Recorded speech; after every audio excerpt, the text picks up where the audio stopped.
Rasul. Bu, sunnah Rasul itu apa?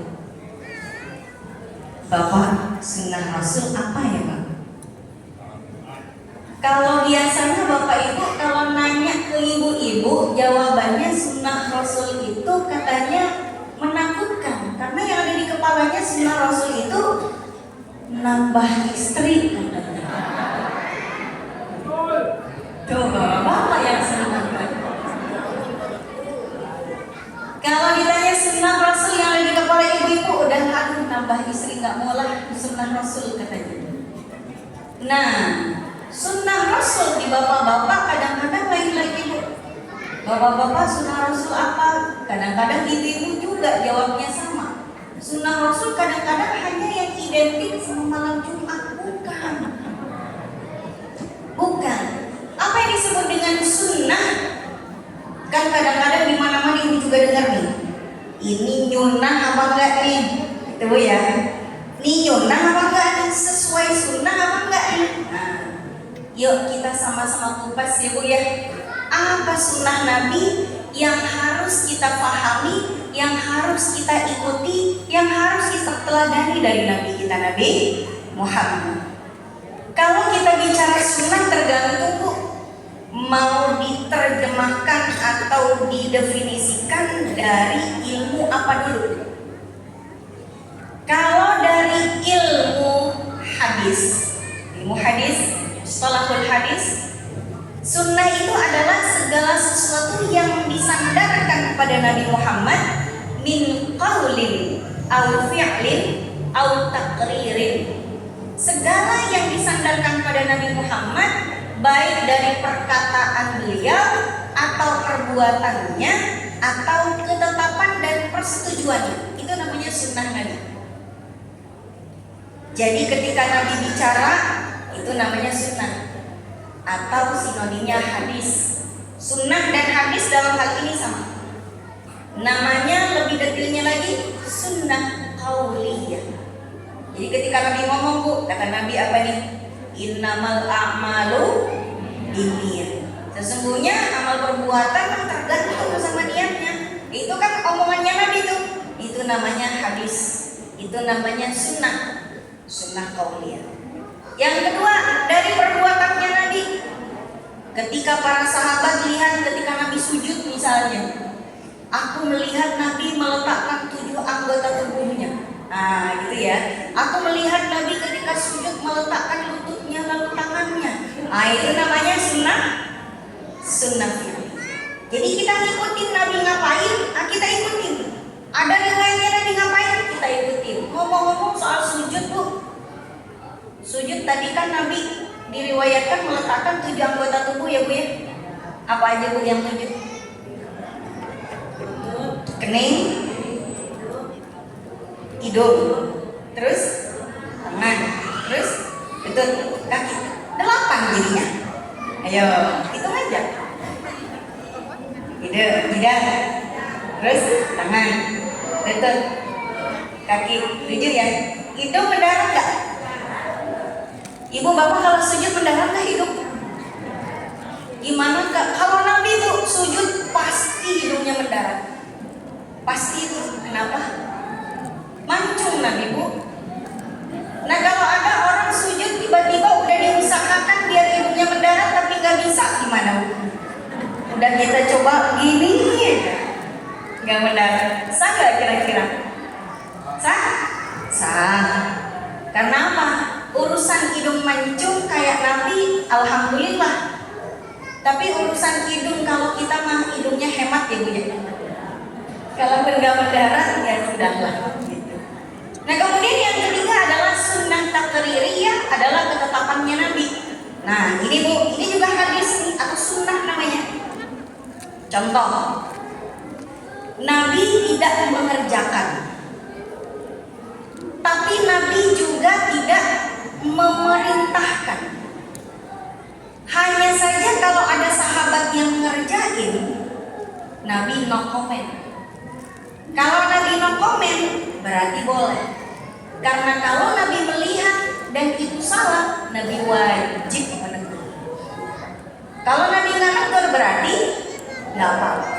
Contohnya apa Bu? Contohnya adalah makan. Saat itu ada yang namanya bob. Ibu tahu kadal yang tinggal di gurun-gurun pasir? Itu bentuknya kayak kadal, tapi lebih besar, lebih kecil dari biawak, tapi lebih besar daripada kadal. Itu bahasa Arabnya adalah bob. Nabi nggak makan, tapi kalau sahabat lain makan, Nabi nggak melarang. Itu namanya sunnah taqririyah, boleh. Ada seorang sahabat ngasih hafalan Quran sebagai mahar, Nabi bolehin. Itu berarti sunnah taqririyah. Nabi nggak nyuruh, tapi Nabi juga nggak melarang. Itu namanya sunnah dari sudut pandang ilmu hadis. Nah kalau sekarang sunnah dari sudut pandang fikih jadi beda lagi. Sunnah dari sudut pandang fikih apa maknanya? Maknanya adalah kalau dikerjakan mendapatkan pahala, kalau nggak dikerjakan ma la yu'aqabu ala tarkihi, enggak dipersalahkan kalau nggak dilakukan, tapi yusabu ala fi'lihi, dikasih pahala kalau ngerjain. Contoh apa Bu yang sunnah kita kerjain? Hukumnya puasa Senin Kamis. Apalagi sholat tahajud. Itu sunnah dari sudut pandang fikih. Jadi Bu, ada sunnah Nabi yang hukumnya wajib, ada sunnah Nabi yang hukumnya sunnah, ada sunnah Nabi yang hukumnya mubah, ada sunnah Nabi yang hukumnya haram. Contoh, sunnah Nabi yang hukumnya sunnah Nabi yang hukumnya wajib. Jangan bingung. Sunnah Nabi berarti dari sudut pandang hadis, artinya dikerjain atau dikatakan atau diucapkan sama Nabi. Wajib berarti yang harus dikerjain. Contohnya apa Bu? Sholat 5 waktu itu sunnah Nabi yang hukumnya wajib. Kenapa? Karena sholat itu dikerjain sama Nabi dan dari sudut pandang fikih hukumnya wajib. Itu sunnah Nabi hukumnya wajib. Sekarang sunnah Nabi hukumnya sunnah.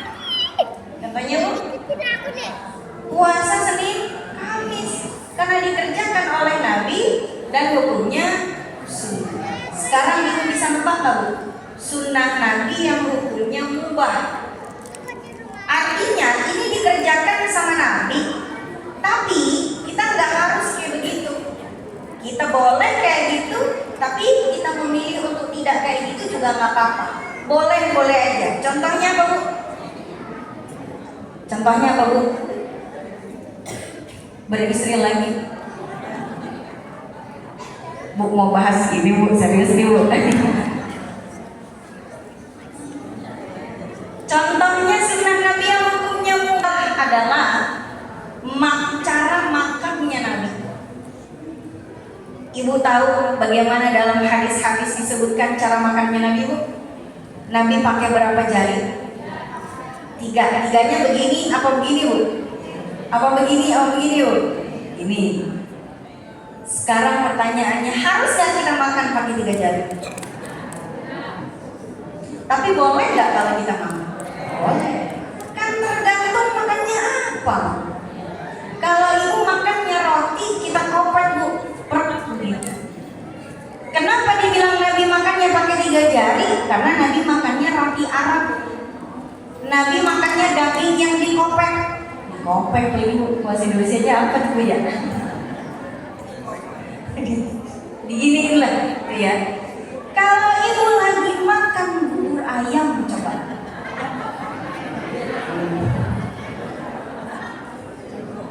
Saya mau ngikutin sunnah Nabi. Ibu pakai 3 jari nggak?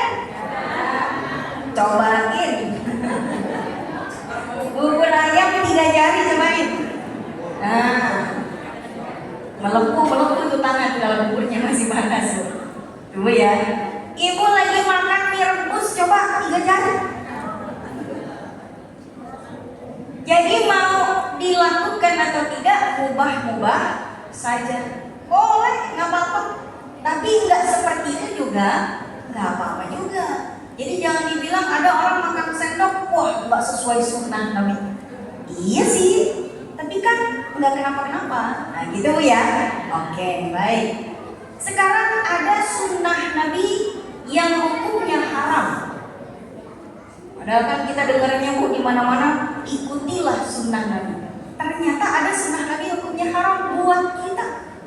Artinya dikerjakan sama Nabi, tapi buat kita nggak boleh. Contohnya apa Bu? Contohnya Bu?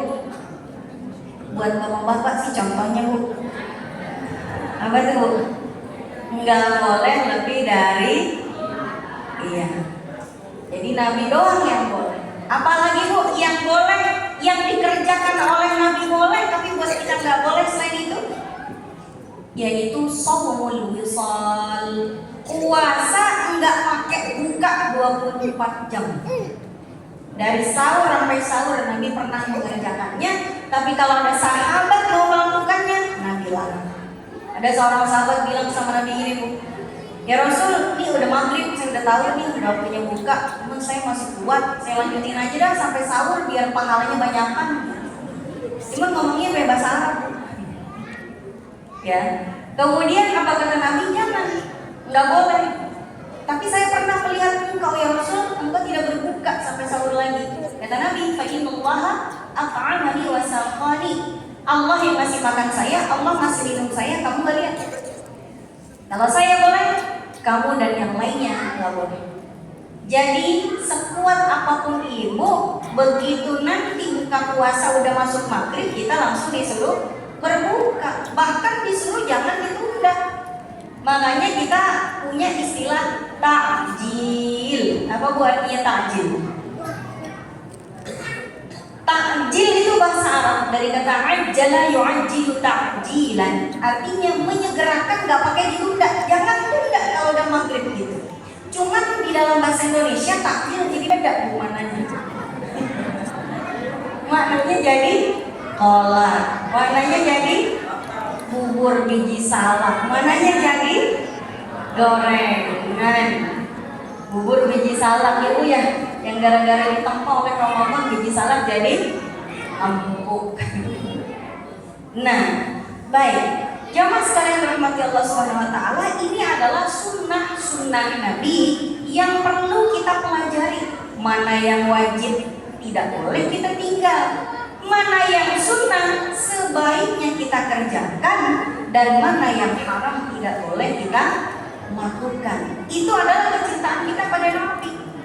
Ya Nabi, saya menjalankan sunnah-sunnah engkau. Nanti begitu kita lihat. Pertanyaan berikutnya nih Bu. Ini kan kita ingin membuktikan bahwa kita mencintai Nabi dalam segala aspek. Dalam keluarga pun kita juga disuruh untuk meneladani bagaimana rumah tangganya Nabi Muhammad SAW. Gini Bu, Nabi mengajarkan kepada umatnya untuk menjadi seorang Nabi nih Bu ya, kata Nabi untuk menjadi suami yang baik. Buat perempuan jadi istri yang baik, untuk memaksimalkan pelayanan pada suami dan sebagai suami memuliakan istrinya. Pertanyaannya, Bapak Ibu, apakah kita di sini sudah menjadi suami yang memuliakan istri, dan apakah kita sudah menjadi istri yang mentaati suami? Udah belum? Bapak-bapak sudah belum Pak ya? Sudah belum kira-kira? Ibu-ibu taat nggak Bu sama suaminya? Kadang-kadang.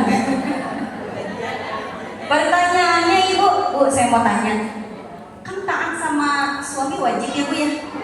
Nabi Bu yang bilang katanya cinta Nabi, berarti harus taat sama Nabi juga. Kalau Nabi perintahkan taat pada suami, wajib kita taat sama suami. Maka salah satu kunci surga buat kita apa Bu? Wa ata'at ba'laha. Kita disuruh taat sama suami kalau mau masuk surga dari pintu manapun. Betul? Pertanyaannya, taatnya istri pada suami itu ada batasannya apa? Bu, ada nggak perintah suami yang boleh nggak ditaatin? Ada. Yang kayak gimana Bu? Kalau menyuruh yang tidak baik. Kalau gimana Bu? Kalau Ibu nggak tahu kalaunya berarti ya nggak ada batasnya. Kalau ayo. Oke, berarti nyuruh yang tidak baik. Kalau suami nyuruh maksiat berarti tidak boleh tahan, betul? Misalnya suami ngelarang sholat, nggak boleh kita taatin. Suami ngelarang puasa Ramadan, nggak boleh ditaatin, betul Bu ya? Sekarang pertanyaan saya yang kedua. Kalau perintah suami bukan untuk maksiat, wajib mutlak nggak untuk ditaatin? Wajib nggak Bu? Wajib nggak Bu ya? Nggak seragam jawabannya Bu. Wajib nggak Bu? Saya kunci jawabannya Bu ya. Saya kunci ya. Kuncinya buang. Kunci. Sekarang saya kasih ilustrasi Bu. Ini suami nggak nyuruh kepada maksiat. Tiba-tiba ada seorang suami pulang bilang sama istrinya gini, istriku capek ya nyari duit, saya yang nyari duit, kamu yang ngabisin. Tuh ya, mulai bulan depan dan seterusnya gantian dah. Kamu yang cari duit, kamu yang kerja. Nanti tanggal 1 store ke abang. Misal. Dan aku memerintahkan ini sebagai suami, kamu sebagai istri wajib taatin. Kerjakan mulai bulan depan, cari duit yang banyak, store ke abang.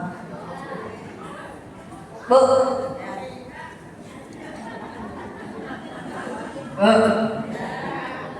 Nyari duit maksiat gak? Wah. Kerja dapat duit maksiat gak? Berarti suami gak nyuruh maksiat ya? Wajib ya? Ayo. Wajib ya Bu? Bu, saya nggak nanya mau apa enggak. Saya nggak nanya ibu mau apa enggak. Saya nanya wajib apa enggak.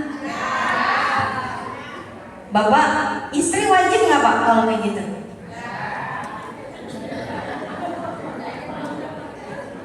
Itu perintahnya bukan maksiat loh Bu.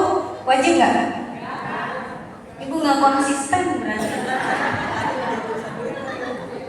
Tadi udah saya kunci jawabannya.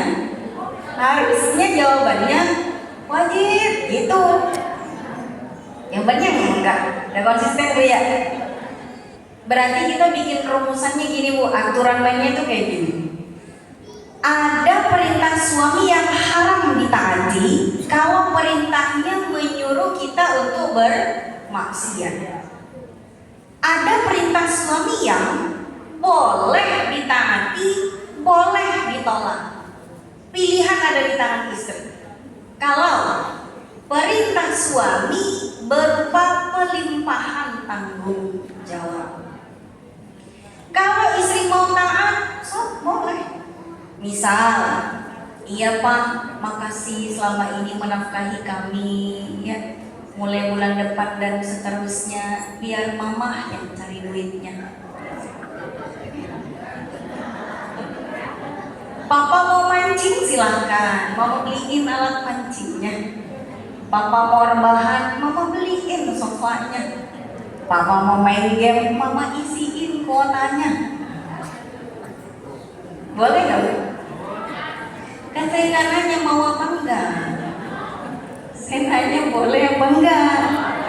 Boleh, pasti ada tapinya, tapi jangan saja Ibu ya. Tapi boleh gak? Boleh. Gak apa-apa saking cintanya sama suaminya, gak apa-apa. Tapi kalau istri menolak, durhaka enggak? Enggak. Contoh misalnya kata istrinya gini Bu, Papa, Mama disuruh kerja. Ya Mama memang pintar nyari duit Pak, asalkan kalau duitnya di dalam rumah, di kantong celana Papa, di dompetnya Papa, Itu ya. Itu saya pinter nyarinya, kan gitu kan? Nah, boleh nggak? Durhaka nggak? Jadi kalau nyari di dalam rumah, mama pinter, karena dimanapun papa meletakkan uang terendus sama mama. Jangankan di kantong celana, di selipan peci aja ketahuan. Itu pinter nyari duit itu istrinya di rumah. Tapi kalau nyari duit di luar rumah, Pak, mohon maaf, kalau di luar rumah saya bisanya ngabisin, katanya.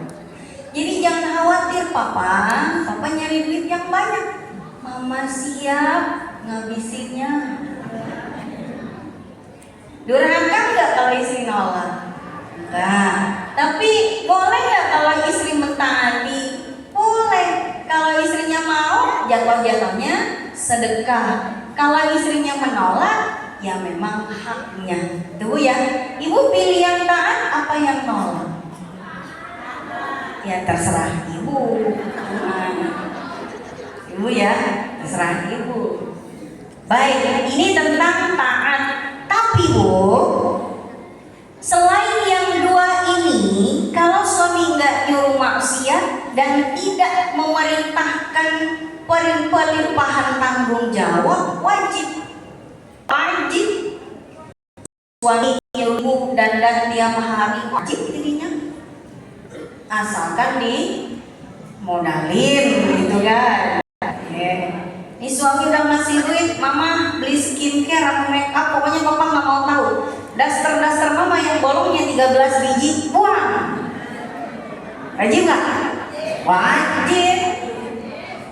Ibu, suami itu kalau kerja di luar, masya Allah, baru buka gedung disambut resepsionis, selamat pagi Pak, wangi, cakep, senyumnya sumringah. Pulang kerja capek disambut istri, Bu, rambut mah bau terasi.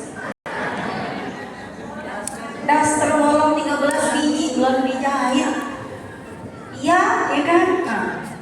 Coba buktikan kalau ibu nih suami ke kantor disambut sama yang seperti itu, pulangnya ibu juga nyambut kayak begitu, udah pakai gincu, rambut udah disisirin, udah mandi, pakai daster yang baru, udah nyemprotin parfum. Assalamualaikum Abi, waalaikumsalam, pagi, gitu juga. Sama kayak di kantornya. Senang pasti Bu. Suami yang disambut dengan gembira, hatinya gembira juga. Nah, kalau udah pelayanannya sudah paripurna, ibu minta apa juga dikasih, enggak? Gitu, baik. Nah ini adalah ketika Nabi itu ditanya, ya Rasul, perempuan yang terbaik itu seperti apa? Apa kata Nabi Bu? Perempuan yang apabila engkau pandang, engkau senang, kalau engkau perintah dia taat. Jadi nomor satu memang kewajiban istri adalah taat. Dan kalau dipandang banyak, nangkan. Jangan sering-sering ngambek nggak jelas Bu. Kan kadang-kadang perempuan gitu ya Bu ya. Saya juga ngakuin kadang-kadang kesel tapi nggak tahu kenapa.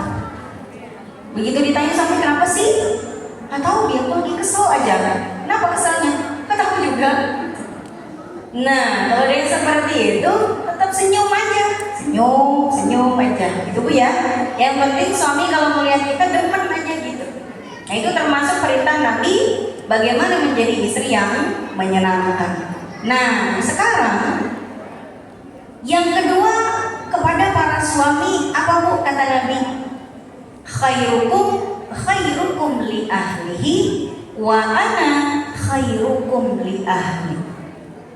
Suami yang terbaik kata Nabi adalah suami yang paling memuliakan istri.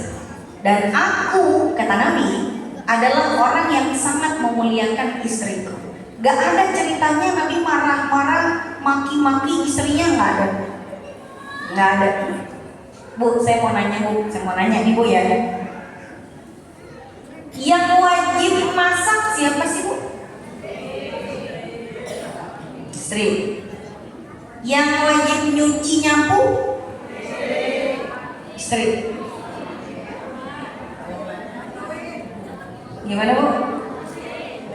Bantuin. Yang wajib ngepel siapa Bu? Suami. Suami ngepel, banjir Bu rumahnya. Kalau secara teorinya gini Bu, ketika Rasulullah itu pulang, ketemu sama Aisyah ke rumahnya Aisyah, udah ada yang bisa disantap belum? Tuh udah menjelang siang tuh. Apa kata Aisyah Bu? Belum ya Rasul. Menjelang siang dari pagi nanti belum sarapan. Menjelang siang Aisyah bilang ya Rasul belum ada yang bisa kita sajikan. Ini kira-kira Bu, ini kira-kira nih Bu ya. Kalau ada rumah tangga seperti itu, suami jam 10, jam 11 nanya, sarapan udah bisa disantap belum? Kata istrinya belum Bang. Tuh kira-kira komen suaminya gimana tuh?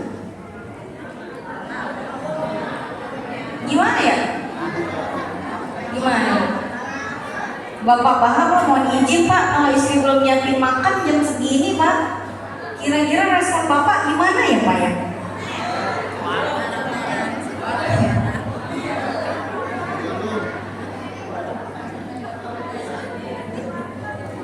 Nih kalau kita lihat Nabi Bu ya, Nabi nih, Nabi.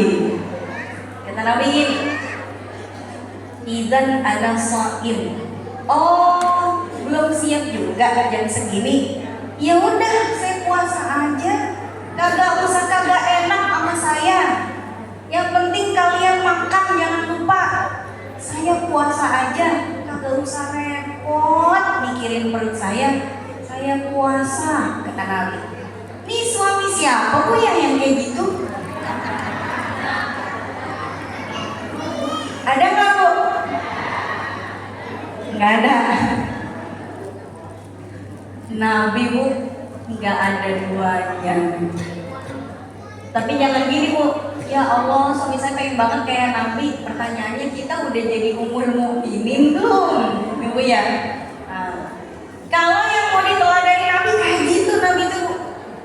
Kalau di sinetron azab Bu, itu suaminya gimana tuh? Jam segini belum selesai, dasar gitu ya, apa aja. Segala makian, gak becus gitu. Masya Allah. Tapi nggak pernah. Kalau istrinya beliau itu menyajikan makanan, beliau santap. Gak ada makanan, beliau puasa. Tapi beliau tetap mengupayakan biar istrinya tetap makan.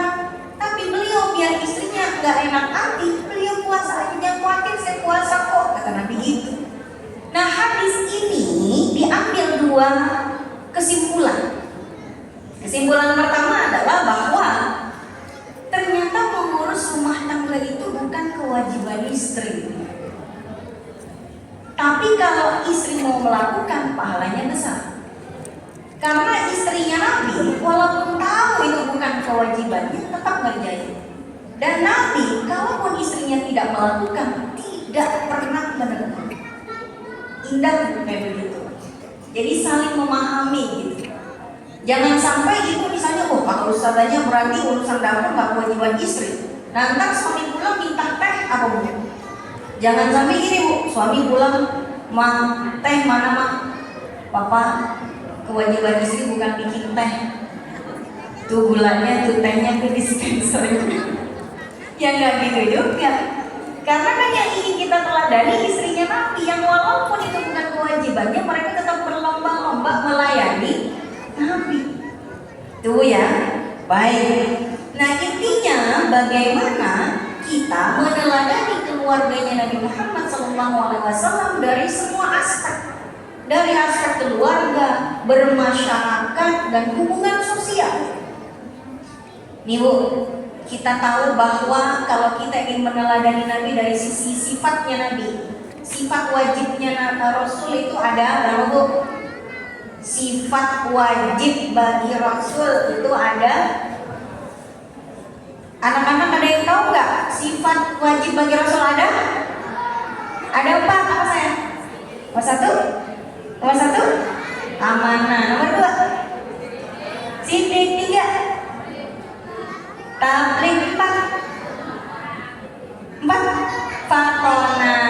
Ibu kalah tuh. 4 Bu. Yang nomor satu kita akan bahas dari sisi amanah. Amanah itu artinya apa Ibu? Dapat dipercaya. Nabi Muhammad SAW, beliau walaupun dibenci oleh kaum musyrikin Mekah, yang dibenci itu cuman ajarannya aja. Kenapa? Karena mereka nggak mau leluhur-leluhur dan dewa-dewanya yang biasa disembah tiba-tiba dilarang disembah, kan gitu ya. Tapi pribadinya Nabi Muhammad sendiri tidak pernah mereka benci, nggak pernah. Mereka tetap angkat topi sama pribadinya Nabi Muhammad yang sangat bisa dipercaya. Itulah mengapa ketika Nabi Muhammad hijrah ke Madinah itu nggak bareng sama yang lain, tahu nggak Bu kenapa? Ketika hijrah Bu, orang-orang Islam di masa itu hijrah ke Madinah itu kan rombongan berangkat duluan, Nabi nyusul, ya kan? Sambil ketemuan nanti titiknya di Kuba. Tapi kan Nabi nyusul tuh, nyusulnya sama siapa Bu? Nabi hijrah ke Madinahnya berdua doang, sama siapa Bu? Sama Abu Bakar As-Siddiq. Yang Nabi pada akhirnya bersembunyi di mana Bu? Di gua Sur. Gua Hira mah turunnya wahyu Bu. Ya, kenapa Rasulullah itu nggak bareng? Alasannya setidak-tidaknya ada dua. Pertama, kalau Nabi ikut sama rombongan, nanti rombongannya jadi nggak leluasa, karena bakalan dikejar. Karena yang jadi tujuan utama yang ditargetkan adalah Nabi Muhammad. Kata Nabi, berangkat sana duluan, saya ntar nyusul dah. Alasan yang kedua ini menarik. Alasan yang kedua, di rumahnya Nabi masih banyak barang titipan orang-orang kafir Quraisy yang masih pergi berdagang keluar Madinah. Dan kalau mereka pergi berdagang keluar Madinah, barang berharganya dititipkan pada satu sosok, Nabi Muhammad. Padahal bukan orang Islam, bukan musyrikin mereka tuh. Tapi mereka tahu satu-satunya orang di Makkah yang paling bisa dipercaya itu Nabi Muhammad. Di rumahnya Nabi itu banyak barang titipan mereka ya. Maka ketika semua barang titipan orang musyrikin itu sudah pada diambil sama yang punya, gitu ya, baru Nabi kemudian dipersilakan untuk nyusul hijrah ke Madinah. Luar biasa. Itu amanahnya Rasulullah, itu luar biasa. Kemudian sekarang kita bicara tentang kasih sayangnya Nabi. Kasih sayangnya Nabi itu Bu melebihi nabi-nabi sebelumnya, Pak. Gak usah dibandingin sama kita orang yang biasa. Nabi Muhammad bandingannya dengan sesama nabi itu pun, makanya Nabi Muhammad disebut Sayyidul Mursalin. Kenapa? Karena beliau mengungguli dalam banyak hal, Masya Allah. Bu, Ibu tahu nggak kisah-kisah nabi-nabi terdahulu? Kalau umatnya membangkang pada nabinya, endingnya apa? Endingnya apa yang terjadi? Pasti musibah. Betul? Umatnya Nabi Nuh, apa yang terjadi pada mereka yang membangkang, tidak mau naik ke atas perahunya? Tenggelam. Bawa banyak. Tenggelam. Kaumnya Nabi Lut, apa yang terjadi pada mereka? Hancur. Ya Bu ya. Kaumnya Nabi Saleh hancur. Kaumnya Nabi Ibrahim hancur semuanya. Coba sekarang kaumnya Nabi Muhammad di era Nabi Muhammad menjadi nabi, sejak beliau diangkat menjadi rasul di usia 40 tahun sampai beliau meninggal dunia di usia 63 tahun. Ada nggak di 23 tahun itu azab menimpa? Ada nggak? Menimpa kaum musyrikin? Ada nggak? Ada. Tahu nggak alasannya? Nabi Muhammad selalu menolak saat ditawarkan kehancuran untuk pembangkang. Salah satunya adalah yang terjadi pada negeri Taif. Ibu pernah ke Taif? Bapak Ibu? Mudah-mudahan pernah semua nanti Bu ya. Mudah-mudahan kita semuanya yang belum pernah ke Taif, Allah berikan kesempatan ke Taif. Yang tentunya kalau ke Taif berarti ke Mekah dan Madinah juga. Amin. Taif ini Bu adalah Sebelum Nabi ke Madinah mah ke Taif dulu. Kenapa? Karena Nabi punya banyak keluarga di sana, keluarga jauh. Nabi ingin meminta perlindungan. Sayangnya, sebelum Nabi mau ke Taif, orang-orang musyrikin Mekah udah datang duluan menyebarkan informasi hoax. Apa tuh hoax? Berita bohong tentang Nabi. Nabi difitnah. Orang-orang Taif nanti bakalan ada seorang laki-laki kan namanya Muhammad tuh. Entar Muhammad itu orangnya gila, tukang sihir. Pokoknya jangan percaya dah, dia kalau ngomong apa timbukin aja, kalau perlu bunuh. Udah digituin sama orang musyrikin Mekah. Maka ketika Nabi datang ke Taif, Nabi mengharap ada perlindungan dan dukungan. Ternyata yang Nabi terima apa bu? Yang Nabi terima ditimpukin pakai kotoran binatang. Nabi dilemparin pakai bebatuan. Sampai pada akhirnya Nabi terpaksa mencari perlindungan di mana? Di kebun anggur yang dijaga oleh seorang Nasrani bersama Adas, penjaga, bukan pemilik kebun, tapi tukang kebunnya. Adas namanya dia, orang Nasrani saat itu. Nah, ketika Nabi ditimpukin banyak hal seperti itu sampai Nabi berdarah-darah, itu malaikat Jibril udah bilang sama Nabi Muhammad, ya Rasulullah, saya ingin menyampaikan bahwa kalau Anda mengangkat tangan ke langit, mohon agar orang-orang yang mencelakai dan menyakitimu agar dihancurkan, silahkan berdoa ke langit, maka mereka akan dihancurkan, Taif akan ditebalikin, bakalan hancur negeri ini, dan saya siap ngaminin. Malaikat Jibril udah siap ngaminin aja, yuk Nabi doa, hancurin aja dah mereka tuh. Gitu. Ya, apa kata Nabi? Jangan dah. Jangan. Saya masih percaya mereka nanti suatu saat akan masuk Islam. Jangan sampai mereka itu wafat dalam keadaan kafir. Saya itu diutus oleh Allah untuk mengislamkan hambanya, bukan untuk mendoakan kekafiran mereka sampai mati. Enggak, saya enggak mau, kata Nabi. Saya percaya suatu saat mereka akan masuk Islam. Dan pada akhirnya betul bu, 10 tahun kemudian pada tahun ke-8 Hijrah, itu mereka berbondong-bondong ke Mekah. Pada saat terjadi Fathu Mekah, pembebasan kota Mekah. Ketika turun ayat An-Nasr, idza jaa nasrullahi wal fath. Masya Allah, mereka semuanya berbondong-bondong. Sampai detik ini negeri Taif tidak menjadi negeri yang diazab. Bukan karena tidak mungkin dilakukan, tapi karena Nabi menahan diri, menahan agar tidak mendoakan keburukan bahkan pada musuhnya sekalian. Bahkan sekalipun pada musuhnya, Nabi tidak mendoakan yang buruk. Contoh lagi, negeri Uhud pun hampir diadab. Tangga bukan apa? Gara-gara pada saat perang Uhud itu darahnya Nabi kan kemana-mana tuh, iya kan? Kata malaikat Jibril, ya Rasulullah, saya ingin menyampaikan pesan betapa buruk perlakuan mereka ini kepada engkau ya Rasul. Satu tetes darah engkau itu menetes di gunung Uhud ini, gunung ini akan dihancurkan beserta orang-orang kafir yang ada di atas. Mendengar itu apa yang Nabi lakukan? Bu, kalau ibu nih disakiti nama orang, terus ibu dengar satu darah netes, semua musuh ibu habis. Kadang-kadang kita sengaja ibu tetesin ya, netes nih, buat tetesin aja sekarang. Iya enggak bu?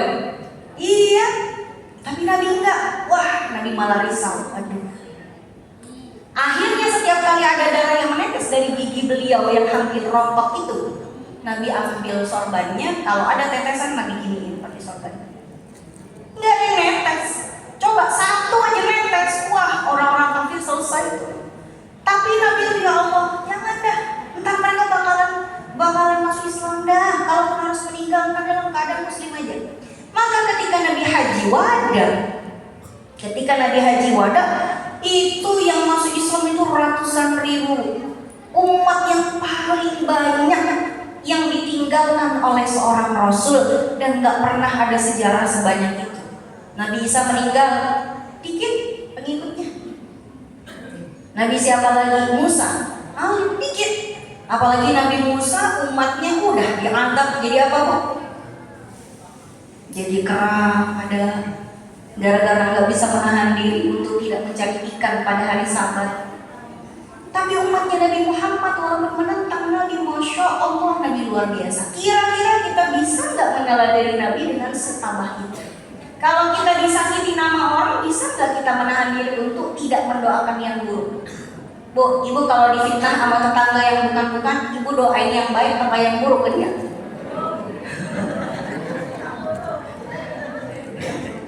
Nih ibu misalnya nih ya. Ibu lagi beli TV baru, gede banget gede banget, pokoknya 100 inci kali ya.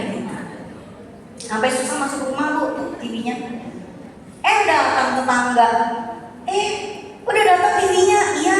Emang beneran ente belinya pakai duit ngutang katanya ya? Hah? Kata siapa? No, kata tetangga yang di pojokan no. Ya Allah, bener-bener datang tetangga.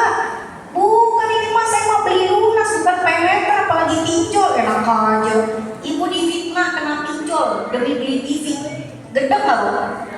Gedeg. Apa yang akan ibu lakukan terhadap tetangga yang menuduh ibu kena pinjol demi beli TV? Ibu doain yang baik-baik apa yang buruk-buruk? Ayo, gimana tuh? Kalau Nabi bu, justru Nabi doain yang baik. Ya Allah, bukakan hati mereka agar mereka mau mengikuti dakwahmu, kata Nabi. Gak ada didoain yang buruk-buruk. Ya walaupun manusiawi bu, kita kalau dianiaya, kita mah doanya yang buruk. Makanya kata Nabi ini bu, dakwatul mazlumi la turaddu. Doanya orang yang dizalimi itu tidak ditolak. Iya sih memang, cuman jangan dikit-dikit ngerasa terzalimi ya bu ya. Kadang-kadang ada apa ngerasa terzalimi enggak. Maka Rasulullah SAW memberikan kita gambaran bahwa seburuk apapun perlakuan orang lain pada kita, kita tetap harus berhusnudzon pada Allah dan tidak membalas dengan keburukan yang sama. Kalau dia jahat sama kita, lalu kita balik jahat sama dia, apa bedanya kita sama dia? Nggak ada bedanya, sama-sama jahatnya. Gitu ya. Baik, ini yang nomor terakhir bu, ingin saya jelaskan adalah tentang sifatnya Nabi yakni Siddiq. Apa itu bu? Apa Siddiq? Siddiq itu orang yang jujur. Orang yang jujur itu bu adalah orang yang tidak pernah berdusta. Udah jujur belum bapak ibu? Contoh bu, jujur tuh gini. Walaupun kita beli sesuatu, kadang-kadang kalau kita beli sayur bu, saking banyaknya yang beli, kang sayurnya jadi kayak kepalanya itu bercampur baur, kayak kelebihan ngasih duit kembalian. Bu, ibu misalnya nih ngasih duit 50.000, berapa nih kang? 20.000. Ibu kasih 50.000, harusnya kembaliannya berapa? 30.000 harusnya. Tukang sayurnya kasih 80.000. Kirain tadi duit ibu 100, dia ngasih 80. Ibu balikin gak gocapnya? Benar. Pura-pura beli. Orang yang jujur tuh balikin bu, bang kalau dia nih 50.000 saya kagak mau masuk neraka gara-gara 50.000 doang, kagak worth it itu harusnya. Masa kita mau digebukin di neraka cuma gara-gara gocap bu? Ya Allah, malu bu sama korun ntar. Kata korun, aman gua sekali ya kan, duit banyak, biar digebukin duit banyak. Lah lu digebukin cuma gara-gara gocap gitu. Itu bu ya. Terkadang ada lagi nih bu, ada ibu-ibu kadang-kadang, bukan ibu-ibu Masjid Hidayatullah itu bukan, ibu-ibu tempat lain nih. Dia beli ke pasar, gitu ya, atau ke abang-abang kang sayur yang keliling. Bang, ayam berapa bang? Yang ini 45, kurus begini, pasar 35. Ya udah ibu beli pasar sono. Jangan galak-galak bang. Ya udah 45 dah, saya kagak nawar. Cuman kasih bonus tomat 2 biji ya buat nyambel. Tuh 45 sini balikin. Goceng dibalikin tuh ya. Diambil tomat 2. Abang tukang sayurnya belum bilang iya. Si ibu main ambil nyomot aja tuh tomatnya. Halal nggak tomat 2 biji bu? Enggak halal. Tapi kan kagak dimarahin. Itu tukang sayur kagak negor ibu, bukan karena ibu benar, karena takut galakan si ibunya bu. Daripada gue berantem sama mama dah, di akhirat aja dah ntar mintanya kalau orang udah bilang begitu bu, jangan. Mending kalau kita salah sama orang dia balas di dunia bu, daripada dia bilang ntar gue tagih di akhirat. Jangan. Bahaya, masya Allah. Di dunia kita masih bisa selesaikan, di akhirat susah penyelesaiannya ibu. Coba dengan 2 tomat itu si ibu bu ngulek sambal terasi, disuguhin ke suaminya. Suaminya jadi nyari duitnya kagak berkah nanti. Dikasih ke anaknya. Nanti doa-doa anak buat kebaikan ibunya mental. Kenapa? Karena di antara doa yang tertolak adalah doa yang diminta gara-gara lisannya mengkonsumsi yang haram. Gitu. Kalau si anak doa buat orang lain atau buat dirinya makbul, tapi kalau anak mendoakan kebaikan orang yang memberikan keharaman kepada dia, tertolak. Siapa yang bisa kita harapin untuk doain kita sampai kita meninggal? Anak kita. Nah kalau anak kita doa buat kitanya aja tertolak gara-gara dikasih tomat 2 biji itu, sepadan nggak? Nggak sepadan. Dari mana dalilnya bahwa doa bisa tertolak gara-gara kita makan yang haram? Ceritanya nanti nih bu, ada seorang laki-laki yang selalu dikabulkan kalau minta sama Allah, tapi pada suatu hari dia mengkonsumsi sesuatu yang haram. Pada akhirnya dia tidak dikabulkan doanya. Dia kemudian bertahanus, beruzlah, menyendiri, kemudian dia beribadah, kemudian dia memohon kepada Allah, tapi tetap tidak dikabulkan. Apa komentarnya Nabi? Pada saat hamba ini berdoa, kata Nabi, wa mat'amuhu haram. Dia tetap makan makanan yang haram. Wa mashrabuhu haram. Minumannya juga haram. Wa malbasuhu haram. Yang dia pakai itu juga diambil dari yang haram. Hati-hati bu yang suka ambil jemuran tetangganya. Wa ghudhiya bil haram. Tubuhnya ternutrisi, tulang, darahnya, dagingnya ternutrisi dari yang haram. Fa anna yustajabulah. Bagaimana mungkin kata Nabi, lisan yang memohon kepada Allah akan dikabulkan, sementara lisannya tetap memakan dan meminum yang haram. Maka ibu, jadilah pribadi yang jujur agar menjadi teladan kejujuran bagi anak keturunan kita. Jadilah pribadi yang berintegritas, jadilah pribadi yang baik kepada sesama sebagai bentuk kecintaan kita kepada Nabi Muhammad sallallahu alaihi wasallam. Bapak Ibu, sudah jam 10.55 sepertinya. Ibu, ini ditutup atau tanya jawab dulu? Ini konsepnya bu, kalau maulid pakai tanya jawab atau langsung tutup? Saya mah ikut ibu, saya disuruh tanya jawab, saya disuruh pulang, saya pulang. Langsung tutup. Sampai jam berapa ibu mau izin? Sampai jam 11. Kalau jam 11 kan 5 menit aja doa udah selesai dia. Berarti nggak usah tanya jawab ibu ya. Baik, kalau begitu karena udah dari pagi ibu ada di sini, mungkin ada yang belum sarapan. Kalau begitu izin saya tutup kajian kita. Mari kita sama-sama berdoa kepada Allah Subhanahu wa taala. Semoga Allah panjangkan umur kita, Allah sehatkan badan dan jiwa kita. Allah berikan kita rumah tangga yang sakinah mawaddah warahmah. Allah sehatkan anak keturunan kita, Allah kuatkan mentalnya, Allah jadikan mereka anak-anak solid dan solihah, Allah cemerlangkan masa depannya, dan kelak Allah sandingkan, pasangkan mereka dengan pribadi-pribadi yang mulia. Semoga kita semuanya terhindar dari hutang, Semoga kita semua terhindar dari kezaliman dan kelak ketika sudah waktunya tiba Allah tutup usia kita dengan husnul khatimah. Amin ya rabbal alamin. Ala hadhihi wa li kulli niyatin salihah wa ila hadratin nabi Mustafa Muhammad sallallahu alaihi wasallam. Al-Fatihah.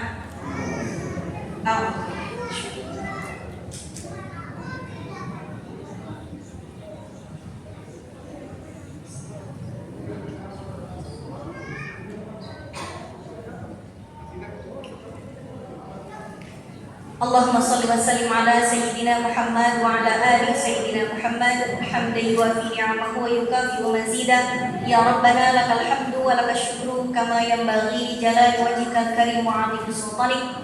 Rabbana taqabbal minna salatana wa siyamana wa ruku'ana wa sujudana wa takhashu'ana wa tadarru'ana wa ta'abbudana wa tammim taqsirana ya Allah ya arhamar rahimin. Rabbana anfa'na bima 'allamtana, Rabbi 'allimna alladhi yanfa'una, Rabbi faqihna wa faqih ahlana wa qarabatin lana fi dinina. Rabbana zalamna anfusana wa illam taghfir lana wa tarhamna lanakunanna minal khasirin. Rabbana hab lana min azwajina wa dhurriyyatina qurrata a'yun waj'alna lil muttaqina imama. Allahumma ihfaz auladana wa la tadurrahum wa wafiqhum fi ta'atik warzuqna birrahum. Allahumma arzuqna rizqan halalan thayyiban mubarakan wa anta khairur raziqin. Allahumma ighfir lana dhunubana wa dhunuba walidayna warhamhum kama rabbawna shighara. Rabbana atina fid dunya hasanah wa fil akhirati hasanah wa qina adzabannar. Subhana rabbika rabbil izzati amma yasifun wa salamun alal mursalin walhamdulillahi rabbil alamin. Amin amin ya rabbal alamin. Saya mohon maaf jika ada salah-salah kata yang tidak berkenan di hati. Aku lupa lihada astaghfirullah li wa lakum. Assalamualaikum warahmatullahi wabarakatuh.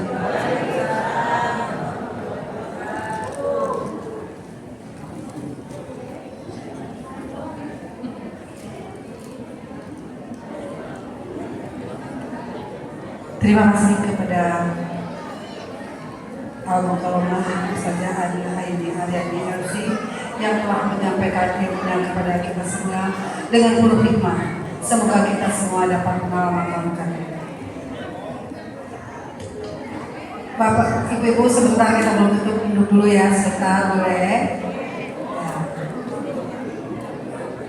Bapak Ibu hadirin jamaah yang berbahagia, rangkaian demi rangkaian acara telah kita lalui bersama, maka tibalah kita pada penghujung acara peringatan Maulid Nabi Muhammad SAW pada siang ini. Terima kasih sekali lagi kepada